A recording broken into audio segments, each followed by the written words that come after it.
Yoo-hoo! Out there in Big Bear Connected Land. It is so good to see all of y'all again. And guess what? It's Friday, and it's 1 p.m. on Friday. But I can't tell the difference between 1 p.m. on Friday and any other day. But isn't it good you've got something to do on Fridays? So this is what we're going to do today with Snooze with Suze. We're just going to sit down for a few minutes. We're going to stop all those other Zooming thingamajiggies, and we're just going to be quiet, and we're going to maybe even close our eyes a little. Don't snooze, just close your eyes and listen to the wonderful imagination of today's author. Now, before we get started, this week we had another big holiday, and this time it was Happy Mother's Day. So I just want a big shout out to all of y'all mothers out there. Happy Mother's Day. I hope you had a good one. Now, I hope you can appreciate my decor today because it's really important, to kind of set the scene every week. So, I've got purple orchids from Amber Suzanne, and she got me flowers. So I just started planting flowers because, it's almost summertime, even though it might snow next week, but we're not even going to talk about that, are we? No, we're not. We need to talk to Miss Yvonne Phillips right now. So I'm going to turn this over to you, Miss Phillips. Now, I was reading here about you, and it was just so interesting. You were talking about one of your books, and you just started. They said, now, what was your idea? You said, well, while driving, actually, my husband was driving, I was being driven. I saw a herd of goats eating weeds on a hillside. And then I wondered where the goat herder was. And then you just started going on from there. And I guess that's how ideas get started before they turn into print. So I'm just going to say to you, what in the world goes on in that beautiful mind of yours, Yvonne? It's a very scary place to be up here. You could ask my husband. We were driving to Paso Robles, and there were goats and sheep on a hillside, and the farmers pay the sheep herders and goat herders to eat down the weeds. And I thought, gee whiz, maybe a girl could own a herd of goats, and then she could milk them and milk the sheep and make goat cheese and sell that to the wineries. Maybe that'd make a good story that she comes up to do that. And that's not anything like the book I wrote, but it did get me to be an event planner in my first book in Paso Robles. And the name of that book is The Winemaker's Dance. Now, it ended up to be it ended up to be a series of 4 books. Wow, 4 books. Well, now, before we get started, how many novels have you written? Well, I wrote those 4, and then I wrote Writer's Road, which takes place in Big Bear Lake. Oh, that's where we live. Go ahead. Right. And this is about a widow and her little girl. And I'd say this would be rated PG-13. Okie dokie. And then I wrote this book, Altitude is Everything.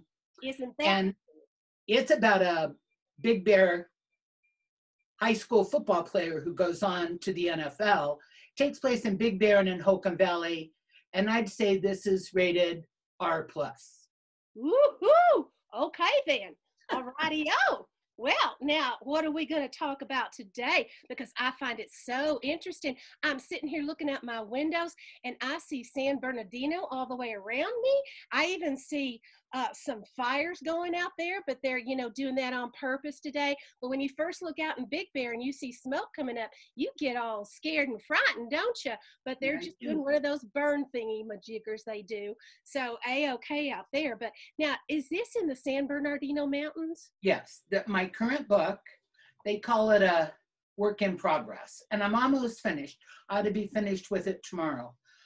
It takes place in the San Bernardino Mountains. And it's based on a true story. This is factual, you can Google it. During the past 25 years, 3 boys have gone missing in the San Bernardino Mountains. And they found the remains of only one. Hundreds and hundreds of people looked for these boys. They weren't all gone at one time. The first 2 were separated by about 5 years. And then maybe 10 years later, the 3rd boy went missing. And they did find remains, but there are some conflicting opinions about the finding of the remains. And that's all they know. They don't know what happened to them. So my mind just kind of spun stories about what could have happened to these boys. And that's what I'm going to read you a couple of chapters out of the beginning of my newest book. It's called The Third Boy. You ready? I am ready and willing, and everybody just snooze with Susan. Let's be enchanted by the imagination of Mrs. Yvonne Phillips. Go for it. Okay. Dad, there's a naked lady in the kitchen. Madison Harper jumped. What the hell? Who was in the house? Trying to cover herself, she grabbed a kitchen towel. Turning, she looked into the bug-eyed face of a small boy. Who are you? She stammered, trying to back out of the kitchen while shielding herself with a towel. I'm Jake. I'm working here with my dad. Why are you naked? Because I'm going to take a shower right after I make my coffee. Madison couldn't believe she was explaining herself to this wide-eyed little guy. She thought that if he stared any harder, his eyes might be in for some serious damage. We take our clothes off in the bathroom and put them in the hamper, he said. Dad, he yelled again. She heard the stomp of boots on the stairs. The door to the garage opened and a lightly bearded man wearing Levi's and a tight t-shirt appeared in the doorway. Jake, what's going on in here? The boy pointed. His advance into the kitchen stopped and his eyes swept her from head to toe. His scowl vanished. Maddie? She squinted, trying to get a better look. There was something in the way he'd said her name that brought a blush to her cheeks. DC? Why are you in my mom's house? And who's this? She nodded toward the little boy, her hands occupied with trying to hide behind the small tea towel. This my son Jake. We'll go to the garage while you put on some clothes. His blue eyes crinkled as he grinned. And Maddie, you're looking good.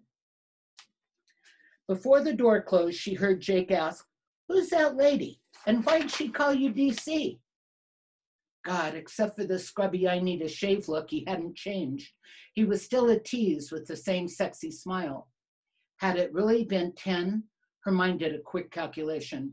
No, 15 years since she'd last seen him. And now he was married and had a son. She wondered if he had any other children and if he'd married someone from Grizzly Lake, maybe someone she knew.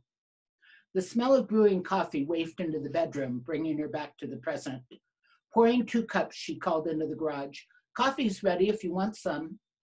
Dylan came into the kitchen, took the coffee she offered and sat opposite her. It's been a long time. Your mom didn't mention you were coming home. Are you here for a visit or forever? This isn't my home anymore. I live in Virginia now. I came to California on business. It was short notice. I called Mom several times, but she never got back to me. After my meeting, I took a chance and drove up, hoping to surprise her. Do you know where she is? Madison took a deep breath. And why do you have the keys to the house? Your mom and Bob are on vacation. I'm remodeling the kitchen while she's away. I think they should be in Yellowstone by now. I know the service is spotty up there. Keep trying. She'll get back to you. Madison met Bob once at her brother's in Chicago during the holidays. She wasn't particularly fond of him. It wasn't anything he'd said or done. It was just that he was taking her dad's place, and she resented him for that. Even though her relationship with her father had been strained, deep down she loved her dad. She knew her mom was lonely without him, but wished she'd chosen someone besides Bob. So how long is this kitchen redo gonna take? She tried to keep the annoyance out of her voice, but was unsuccessful. Dylan made her nervous. She twisted her hands, realized what she was doing, and put them in her lap. It's gonna take 3 or 4 weeks from demolition till it will be usable. I can delay the project, but I don't want to inconvenience you. No, you go ahead. I don't need a kitchen. I might not even be here that long. If I am, I can make do with the microwave and the barbecue. You go ahead and get started. I've got some errands to run. She took her cup to the sink. If you talk to my mom, ask her to call me.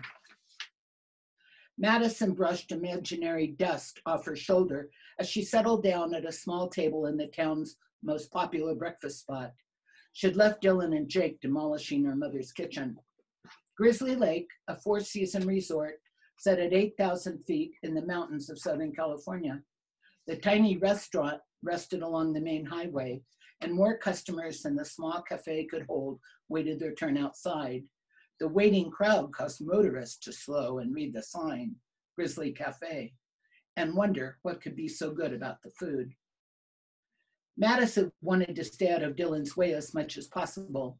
He'd asked what she was afraid of, and the answer was herself. Even though she'd had a few relationships and had been engaged, she never forgot her first love, Dylan Clark. Madison had returned home 5 years ago for her father's funeral. She expected to see Dylan then, but he hadn't attended. Idly, she picked up the local paper.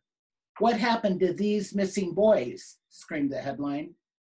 Madison frowned, trying to recall boys going missing. She jumped when a loud voice rang out above the sounds of the other diners. "Well, I'll be damned. Look who's here, Maddie Harper, world famous author. Good to see you again, girl. It's been a long time." Before she could react, the large tattooed man came away from the bacon-laden grill, pulled her to her feet, and gave her a greasy, aproned hug. All the other diners looked on. "Wow, hi, Jimmy. Yeah, it has been a long time. I didn't realize you worked here." "Work here? Hell, I bought this place 4 years ago. It's even been on TV as one of the best places in the country to eat breakfast." She congratulated him on the restaurant's success. "So, are you back for good?" "I thought I'd surprise Mom with a visit, but I'm the one that got a surprise. She and Bob left for a driving vacation a few days before I got here." Madison thought she saw a shadow pass over his usually smiling face. They'd gone to high school together, and she remembered Jimmy as kind and good-hearted, just the opposite from the way he looked. Jimmy and Dylan, both seniors, had several classes together and became friends. She wondered if he didn't like Bob either. She couldn't figure out a way to ask without sounding too nosy. "I got hungry people out there." Jimmy nodded towards his customers. "I better get back to work before I get fired." He winked while he stood in front of the grill and poured on a container of hash browns. "I liked your book. Kept me up past midnight. Did you start writing your next one yet?" "No, not yet. I'm always looking for fresh ideas." He gave the hash browns a shove with his spatula, walked back to her table and pushed the paper toward her. "Take a look at the headline. It's about 3 boys that disappeared in these mountains. It might give you something to write about." After eating, Madison tucked the newspaper under her arm and headed to the car. She drove through the newly refurbished village, parked and walked it end to end. It was welcoming. There were fire pits, well-tended flower beds, and seating so that visitors could sit and rest while shopping. Adding to the ambience were flowering baskets that hung from vintage-looking streetlights. In her opinion, it was a vast improvement over the old village. Madison stopped to say hello to some of her mother's favorite shopkeepers and bought a few items. By the time she got home, her phone was filled with calls and texts from old schoolmates, her mom's friends, and some people she knew only slightly, who asked if she'd sign a copy of her latest book for them. The news was out. Maddie Harper, local Girl Makes Good, former producer for the National News Network, and now best-selling author, was back in town. Madison hoped no one asked about the much-hyped, then-canceled TV special about corruption in Washington, but decided that if they did, she'd tell them her thoughts. Yes, the unvarnished truth as she saw it. The CEO of the network was either pressured or bribed not to run the story.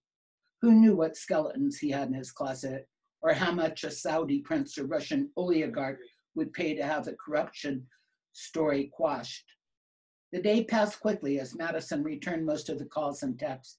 Late afternoon, she poured herself a glass of wine and sat down to watch CNN, MSNBC, and Fox for her daily dose of political propaganda. Wanting to fact check something they'd said on Fox, she tried to pull up Google, but there was no internet. Her mom must have had it disconnected while she was on vacation. There would be no reading about the missing boys tonight. She made a sandwich for supper, drank another glass of wine, and reread the account of the boys in the paper. She made a note to interview the paper's editor and went to bed. Jody Hunt, the newspaper's editor, waved Madison into her office. She was on the phone, but held up a finger indicating she'd be just another minute. She motioned for Madison to take a seat. Jody had been in the same class as Madison's older sister, Lexi, and had been a frequent visitor at their home. Jody clicked off the call and put her phone on silent. It's good to see you, Maddie. Congratulations on your book. I hear there's talk of making it into a movie. It's not just talk. I signed the contract the other day. That's why I came to the West Coast. Since I was already here, I decided to spend some time with Mom. I always loved the summers and fall up here. I thought I'd surprise her, but she's off on some driving vacation. Jody got right to the point of their appointment. So why are you interested in the missing boys? I'm looking for a subject for my next book. Missing children are always newsworthy, but I don't yet know enough about their stories. The missing junior ranger was first, right? Jody nodded. The article you published said it happened 20 years ago. No one's ever found any trace of the boy? No, at the time, over 200 people searched that area for 2 weeks. All they found were some candy wrappers and his camera. There's an interesting selfie online. Make sure you check it out. During the past 20 years, a lot of amateurs have scoured that part of the San Gorgonio wilderness looking for anything that might clear up the mystery, but nothing has come to light. What do you think happened to him? You were here. You were in your early 20s back then. Do you remember anything?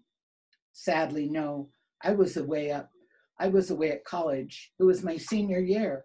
Have you researched the disappearances or read about them on the internet? Madison shook her head. No, I only read about them in yesterday's paper. I vaguely remember something about a boy my age missing in the mountains, but I was only 12 at the time. Jody looked at the clock. Let's get out of here. You can buy me a happy hour drink and I'll tell you what I know. They sat at the rear of a sparsely populated restaurant. It was early, barely 4 o'clock on a Monday. The booths were comfy half rounds, upholstered in red leather. The lights were dim. A piano from a bygone era sat in the corner, surrounded by a low bar. Madison could imagine a Friday night crowd sitting around it singing oldies. Her mom and dad came here often. They'd even brought her and her brother and sister. She remembered a small, thick charcoal broiled steak that came with a stuffed baked potato, a tasty salad with white dressing, and the best garlic cheese bread she'd ever eaten. Madison wondered if the menu or the owner or the cook had changed. If not, she'd be sure to eat here again before she flew back to Virginia. Jody ordered a martini. Madison drank red wine. I know the most about the Samuel Brockman case. She sipped at the martini. Samuel was a junior ranger. He was from the Fairfax district in LA. Though he was only 13, he was the oldest of 5 children and the main babysitter and housekeeper for his mother. She spent the majority of her time playing in mahjong tournaments. His father was away a lot trying to build his business. Jody ate the olive in a martini and continued. Samuel wasn't the athletic type. He just entered his teens and started middle school. Though he was big for his age, bullies picked on him. Finally, he took to helping out in the office during lunch and recess. The school staff thought highly of him, but he was socially awkward with boys his own age. A well-meaning teacher suggested he join a group like the Boy Scouts or the computer club, anything so he could interact with other teens. When he showed an interest in the Junior Ranger program at the park near his home, she urged him to join. It was during one of their hikes that he went missing. On the hike up San Gorgonio, Samuel couldn't keep up. The head ranger got tired of him holding the group back, so he told Samuel to stay put and then continue to the peak without him and pick him up on their downhill route. When they returned, he had vanished. To the authorities' knowledge, no one ever saw him again. You mentioned an unusual selfie on the camera. What did you make of it? It's strange. Take a look on it on the internet. I'd like your opinion. You're the one that did investigations when you were still doing the news. Keep in mind, no one did selfies back then. Jody drained her martini and ordered another, this time with 3 olives. Madison pressed. What do you think happened to him? Jody shrugged. Probably a mountain lion. They can carry their prey quite a distance. But you called him chubby. Could a mountain lion have carried him away? I think I read somewhere they can carry up to 200 pounds. I don't imagine a 13-year-old would weigh more than that. Madison ordered a second glass of wine. Did the other disappearances mimic Samuel's? No, the second boy to go missing lived here. It happened 5 or 6 years after the Brockman case. He was 9 or 10, a neighborhood terror. Lived with his mom and little sister and stepfather, always getting into trouble, the neighbors said. Vandalism, petty theft, cutting school, getting into fights. Jody shook her head. Some folks thought his stepfather abused him. The teachers asked him about his scrapes and bruises, but he always had an excuse. He fell off his bike, he slipped on some rocks, typical boy stuff. Rumors had it that he and his stepfather had a strange relationship, kind of a love-hate thing. Sometimes they'd be best buddies, and other times, she shrugged.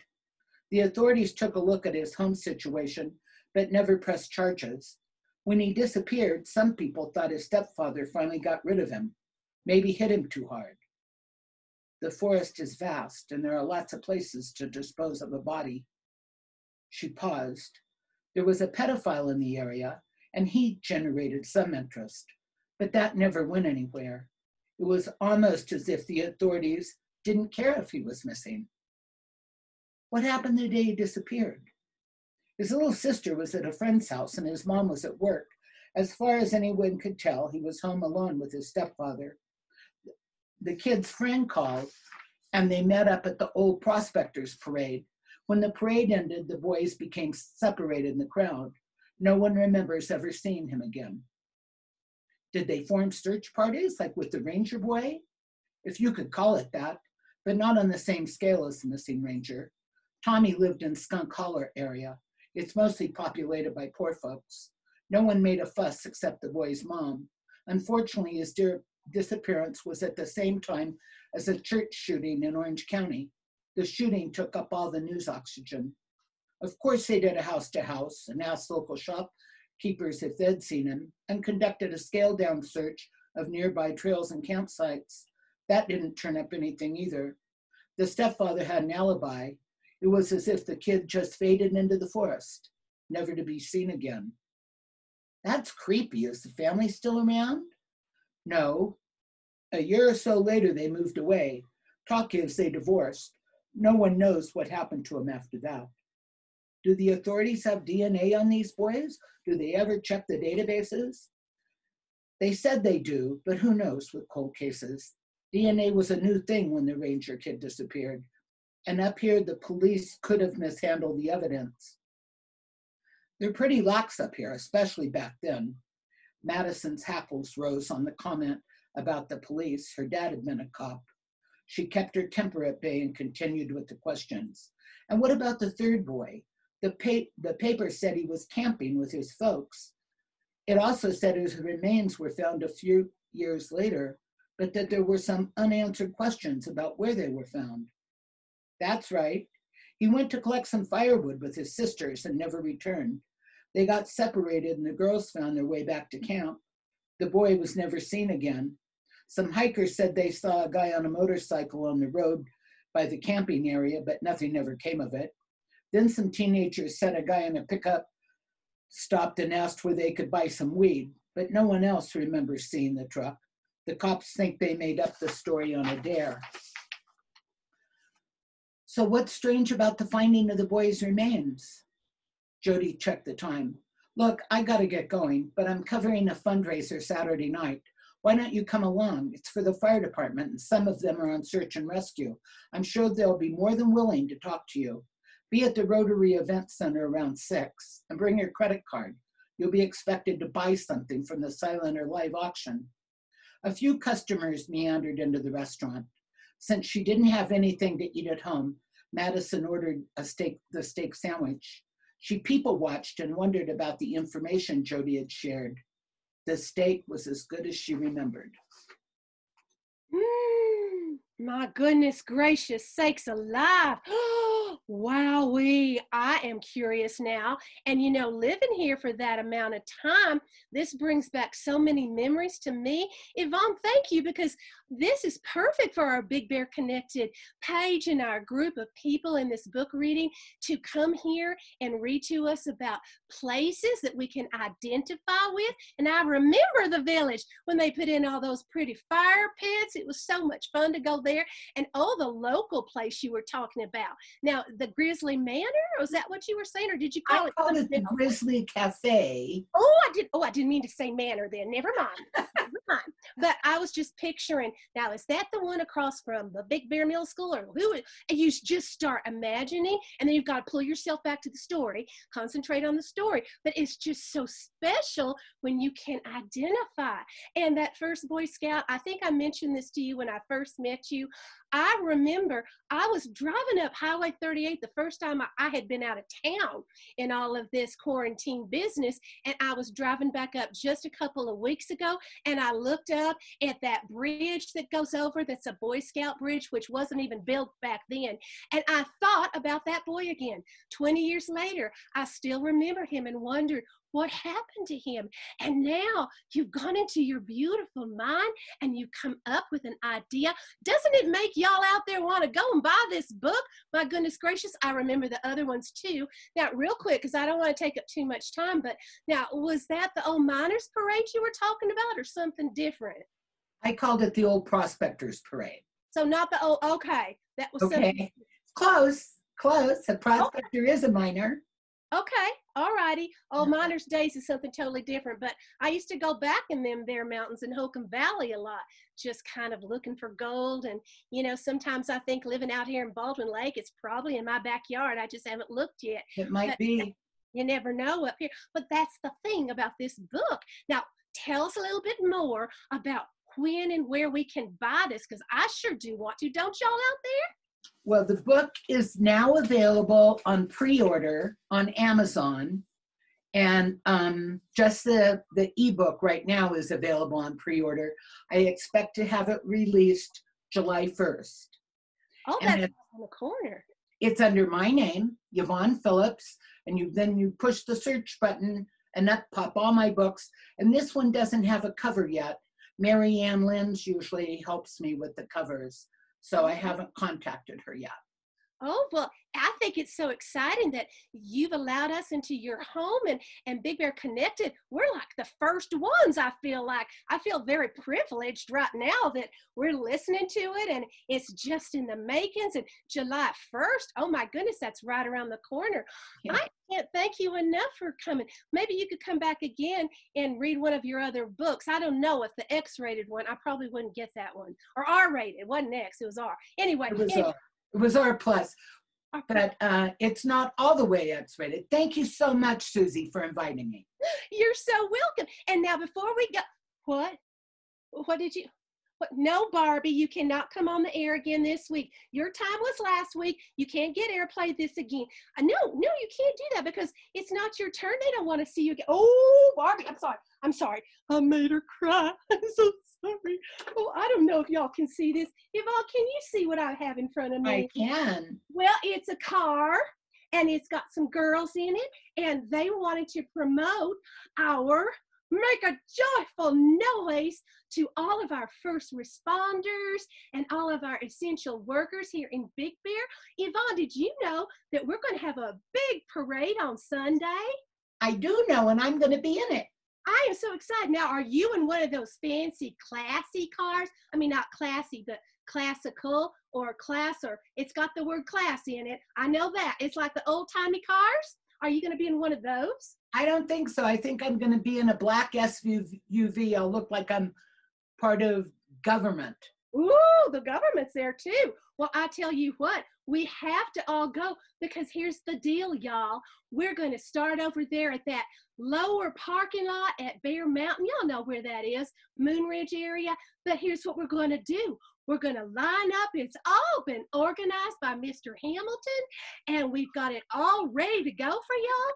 And you're just going to go over there, and our former mayor, Mr. Putz, and his wife, Beth Ann, are going to tell you which line to line up in. But can you imagine being in a parade with all those classical cars? Oh my gosh, they're gonna look at you and go, that was really cool they did that. We'll drive by the Bear Valley Unified School District and thank all those people there and those teachers and the staff and the cafeteria workers. We're gonna mosey on over to the hospital, and I think we're gonna go by the sheriff's department. Oh, and those fire department places, we're gonna go there too. We're gonna just zip and zoom around the lake, and look what you can do. You can put little signs on your car. Do you see that? Yes, excuse. No, Ken, no, Ken, that is not a classical car. You can't, no, excuse me a minute. I'm so sorry. This is a little embarrassing. Okay, what, Ken? Ken, this is not a classical car. You cannot be in the parade. This is a Barbie doll car. But what does yours say? It says, thank you, first responders. Now see, y'all can make a banner on your car. You could even thank people individually. That makes it even more special, don't you think, Miss Yvonne? That would make it really nice. Now, are you gonna put a sign on your car, or just get in the car and get some balloons and honk all the time? Well, maybe we'll do all three things: honk, balloons, flags, and a sign. Well, I think that's a great idea. And you know, if you got a big family,